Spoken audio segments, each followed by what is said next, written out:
അനുഭവങ്ങളുടെ ഖനിയാണ് പ്രവാസം. ഓർമ്മകൾ കൊണ്ട് മാത്രം നാട്ടിലെത്താൻ വിധിക്കപ്പെട്ടവർ. ഒരൊറ്റ മഴയോർമ്മ മതി പ്രവാസിക്ക് സ്വന്തം നാട് തൊടാൻ. നമ്മുടെ എൽമറിനെ ഭാവിയിൽ ആരായിട്ട് കാണണമെന്നാ നിങ്ങളുടെ ആഗ്രഹം? എൽമറിനെ നമുക്ക് ഷെയ്ക്കാക്കാം. ഷെയ്ക്ക? എടാ, നീ വാങ്ങാൻ പോയ സാധനം എവിടെയെന്ന്?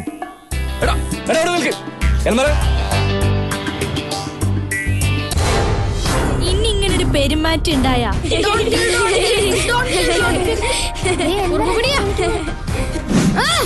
മറ്റുള്ളവർ കുഞ്ഞു കുഞ്ഞു തമാശകൾ പറഞ്ഞ് മോനെ കളിയാക്കുമ്പോൾ ചിലപ്പോഴൊക്കെ കണ്ണു നിറയാറുണ്ട്. അവന് കിട്ടിയ പിന്നെ ഞാൻ എന്തിനാ? ഞാനത് മുടക്കും.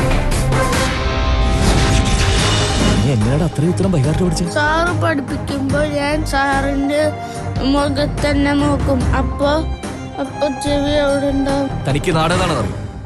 ഈ നാടിന്റെ നിയമങ്ങൾ അറിയോ? ഒന്ന് ചിരിച്ചാ തീരണ പ്രശ്നല്ലേ, ഒന്ന് മിണ്ടിയാ തീരണ പ്രശ്നല്ലേ. ഇതിന്റെ പേരെന്തായിരുന്നു?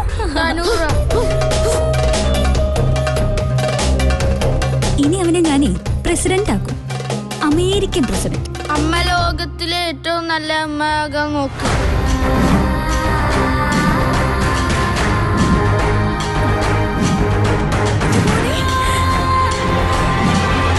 പേരെന്താ? എൽമർ.